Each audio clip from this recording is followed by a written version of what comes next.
Okay, thank you, Top. Right now, crews are finalizing the setup for the 250th Army Anniversary Festival and Parade in D.C. That includes tanks, stages, and security sweeps. We are bringing you exclusive extended coverage, showing you everything from the preps that had to happen thousands of miles away to a behind-the-scenes look at security. So here's everything you need to know about how this will impact you. Take a look at this map with me. All of the red and orange right there are closures, restricted areas, and local-only zones. There are emergency no parking signs posted along key roads.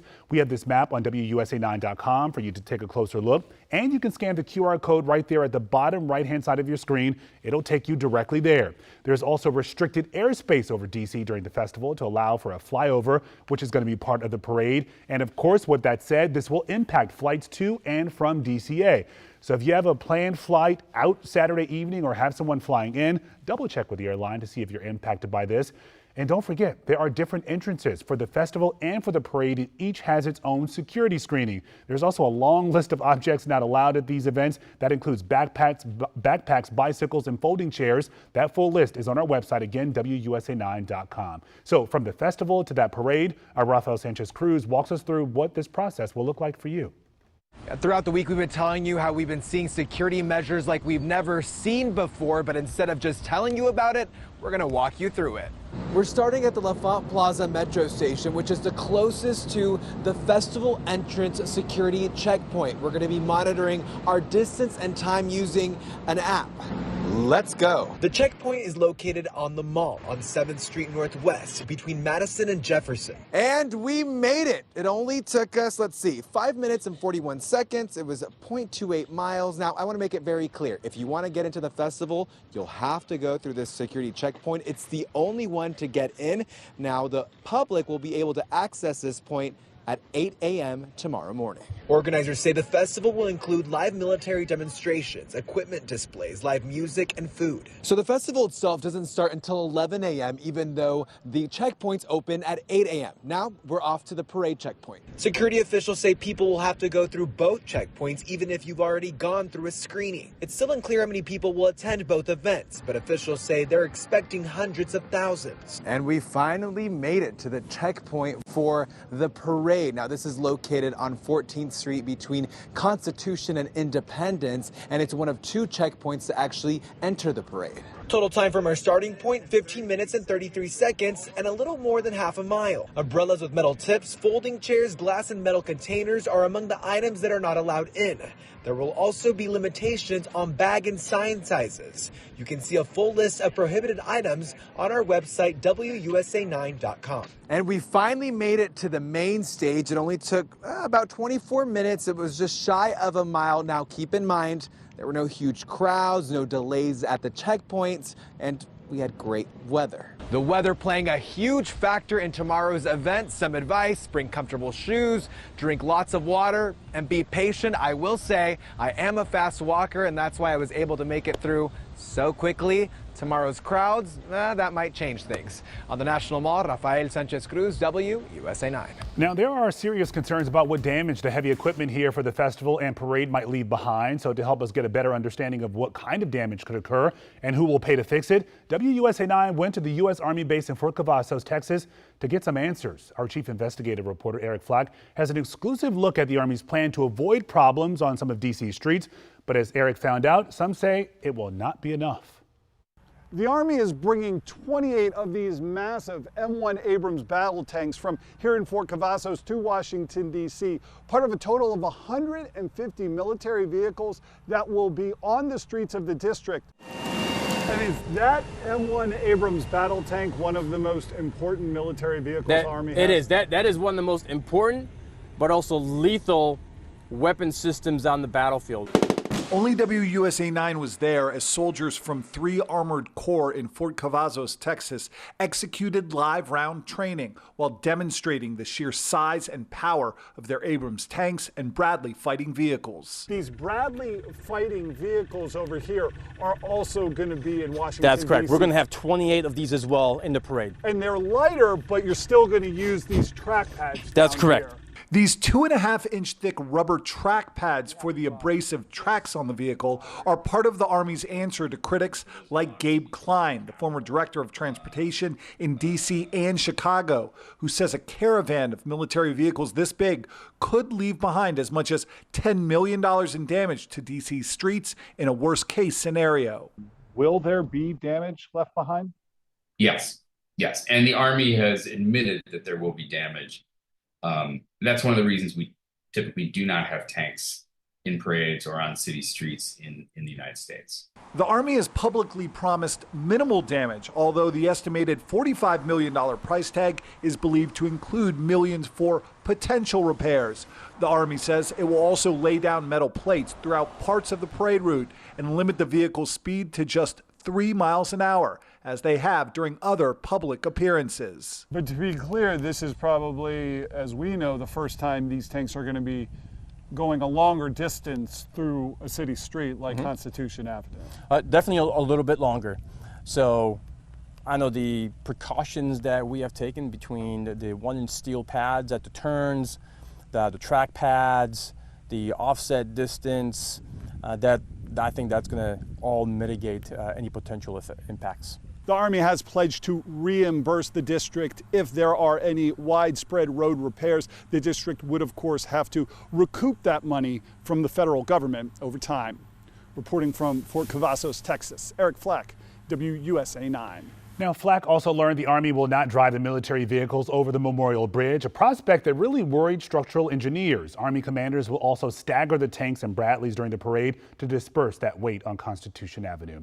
Now, this is video of the tanks and trucks as they were making their way from Texas to D.C. for the Army's birthday celebration. And while this was happening, crews here in D.C. were busy prepping that parade route.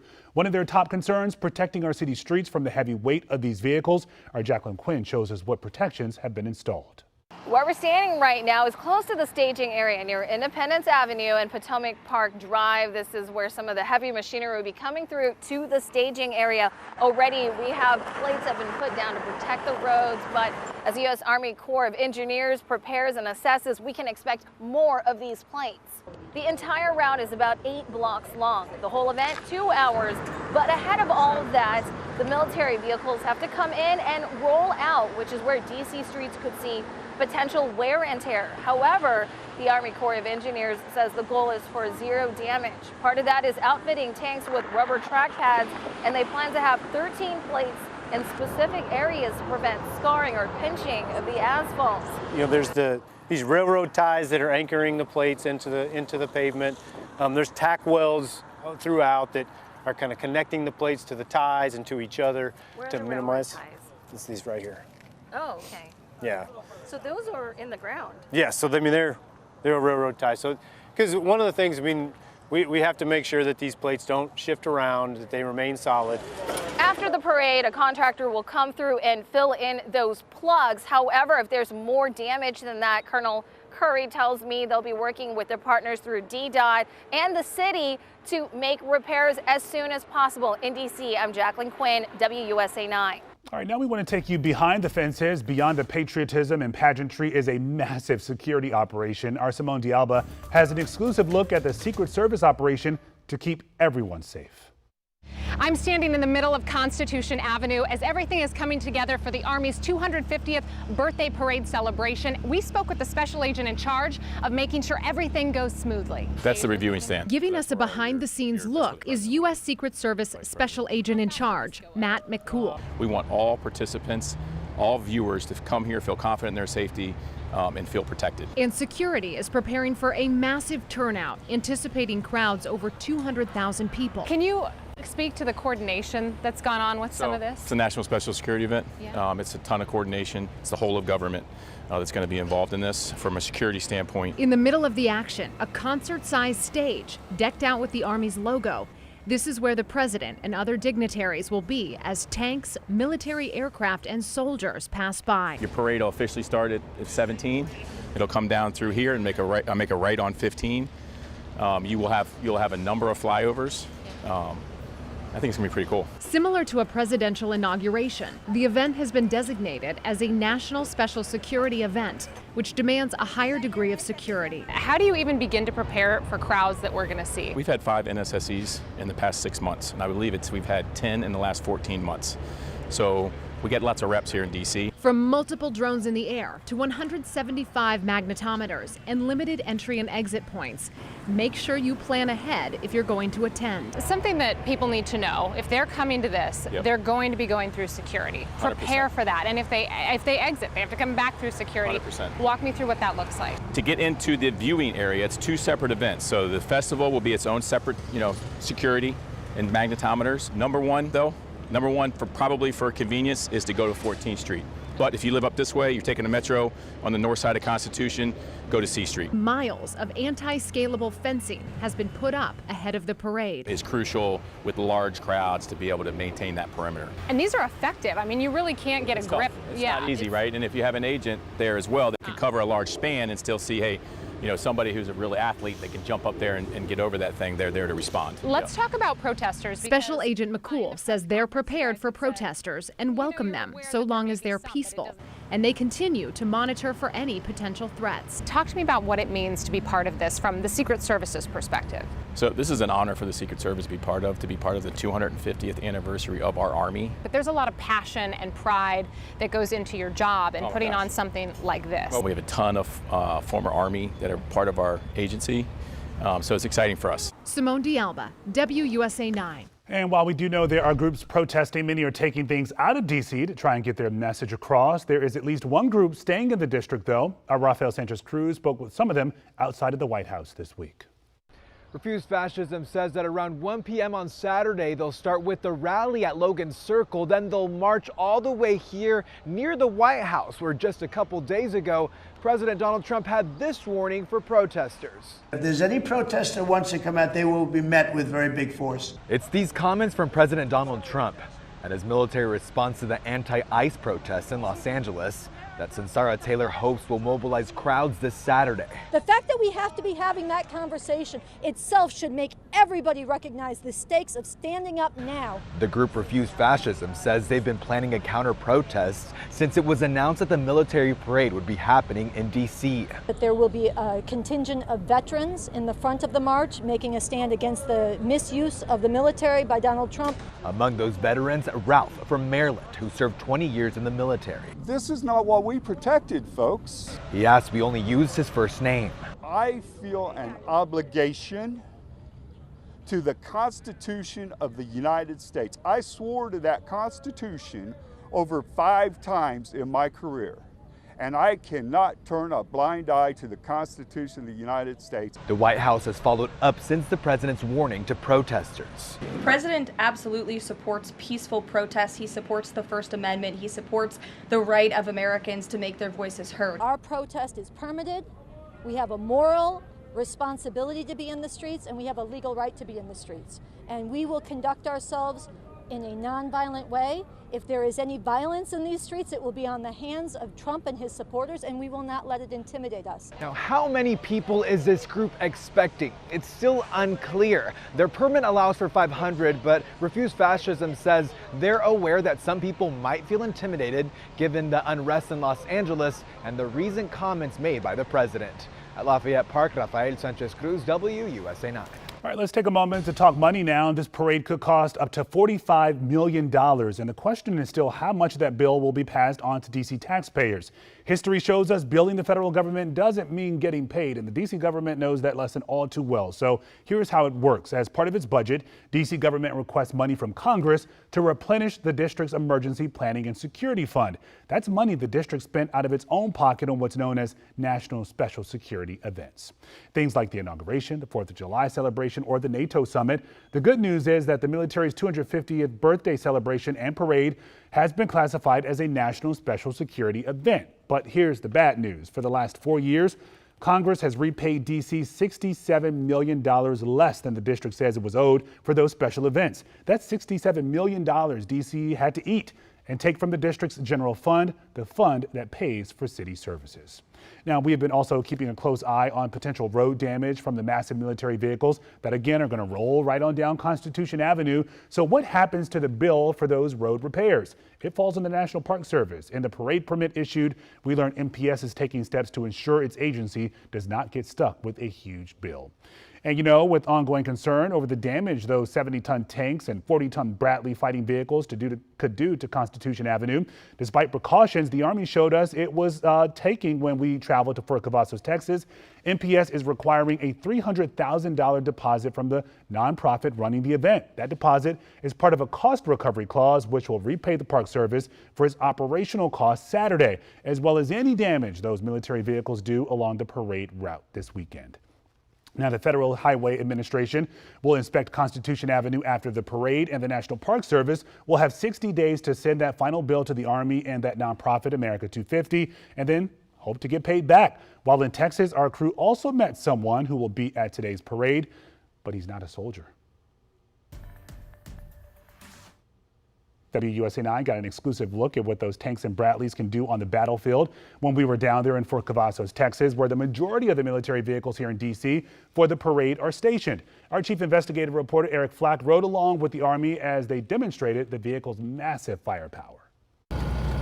Deep in Fort Cavazos, Texas, you can hear and feel the power before you see it. The thunder of diesel jet engines under the hood and the rumble of steel tracks echo through this 3 Armored Corps training field as WUSA 9 got an exclusive demonstration of America's premier battle tank. That is one of the most important but also lethal weapon systems on the battlefield. At around 70 tons, the Abrams tank is deadly accurate, able to hit targets at speeds up to 40 miles an hour. With its smooth-bore cannon, the Abrams can seek and destroy the enemy from over a half-mile away. It can be going 30, 40 miles per hour, and when this tank is going up and down little hills, the cannon will stay Completely level as the tank is moving a little bit, and it can engage on the move. But the Abrams is not traveling to D.C. alone. The Bradley fighting vehicle is lighter at 40 tons, but also deadly with its Bushmaster cannon and anti-tank missile system and machine gun. This is designed to kind of get infantry really close to the front lines. But despite the combination of power and agility, Colonel Camille Stahlkoper says the real strength of these vehicles isn't the steel on the outside, it's what's on the inside. What makes these vehicles so lethal are the soldiers. Yeah, absolutely. And without the soldiers, without the training, it's a nice piece of metal. Those Abrams tanks are roughly $5 million apiece. The Bradleys, $4.5 million, meaning between just the two, there will be more than $250 million in Army vehicles rolling down Constitution Avenue. And also, while in Texas, again, our crew met someone who will be at the parade. He's not a soldier, though. Let's send it back to Eric in Fort Cavazos. Fort Cavazos, Texas is home to some of the Army's most powerful and high-tech fighting equipment, but it is a 4-legged friend that will be traveling from here to Washington, D.C. that could end up stealing the show at that military parade. You know, there's going to be tanks there, there's going to be fighting vehicles there, yet everybody wants to talk about the dog. Why? Because he's cute. He is Doc Holliday, sort of the mascot for the U.S. Army's Horse Cavalry Detachment based in Fort Cavazos. It's a nod to the Army's history, and good old Doc Holliday does now what pooches like him used to do back then. It goes back to old tradition of having a support animal for troopers, someone to like have a little buddy. Doc has taken most to Trooper Noel Mendez, a head mule skinner or supervisor. He says Doc, a 2-year-old blue heeler, helps guide the horses and mules, and to be honest, most of the humans too. Go! Playing fetch or tug of war, staying at the barn 24/7, although he does have his own room. It's called the Holiday Inn. He's just a little buddy that just hangs around, makes sure everything gets good, everything's taken care of. He'll follow you around whenever you do checks. Doc will be heading to D.C. along with the rest of the Horse Cavalry Detachment for the Army's 250th birthday celebration, helping lead the wagon right over the shoulders of his buddies Trudy, and Traveler. Anything Doc wants to do when he's in D.C.? Just hang out and try and steal food. So, if you see Doc Holliday, make sure to throw him a bone. After all, he's a good boy. Eric Flack, WUSA 9. Has been in about 50 parades already, mostly around Texas. This will be his first in D.C., so he was supposed to ride in President Trump's inaugural parade, but as you might remember, that was canceled due to the weather. And Doc Holliday isn't the only animal getting attention for the celebration. You heard Flack touch on this. The Horse Cavalry Detachment will be showcased in the parade too. WUSA 9 photographer Edwin Gonzalez had the unique opportunity to get a closer look at this military unit. Good boy. Okay, just another day, buddy. Just another day. We're in the Washington, D.C. area, preparing for the Army's 250th birthday parade. Right now, I'm grooming out Trooper. He's one of the best horses at the Horse Cavalry Detachment. One of the fastest also. I'm grooming him out. It's part of our daily care for the horses, just to make sure that their overall health and condition is in peak performance. The soldiers actually have to try out to be a part of the Horse Cavalry Detachment. They have to know cavalry history, and they're learning everything about how to care and treat horses. They're very therapeutic. Working with them, it's just good for the body, good for the soul. I enjoy working with them thoroughly. I've been in the Army for 18 years now, and this is by far the best position that I've held while I've been in the Army. We are here today with 12 horses and 2 mules and our cavalry canine Doc Holliday. This is Doc Holliday. He's a 2.5-year-old blue heeler. He works for the Horse Cavalry Detachment. He's part of the mule team, right, Doc? He has a job to do around the detachment. He needs to go put his scent around and keep wolves away or foxes. What do you see, Doc? Yeah. You see a horse? Horses have been utilized in the Army since the Army's earliest times. Now, obviously, we have tanks and helicopters and stuff, but we still want to continue showing people where we came from. We maintain the heritage and the tradition of the U.S. Army Cavalry, so that's what we will be representing in the Army's 250th birthday parade. Yeah, we have the helicopters and tanks, but we know that those horses and Doc, they're certainly going to steal the show this weekend. All right, that wraps up our extended coverage ahead of the 250th Army Anniversary Parade and Festival. Again, all of this information we mentioned today, including start times, the parade route, street closures, and what you can and cannot bring, it is all posted right now at WUSA9.com. It is certainly worth checking out because a lot is happening this weekend. On Saturday, WUSA9 Plus right here. This is your home for parade coverage. We will stream it live right here. Our coverage starts at 6 Saturday evening. The parade begins at 6:30.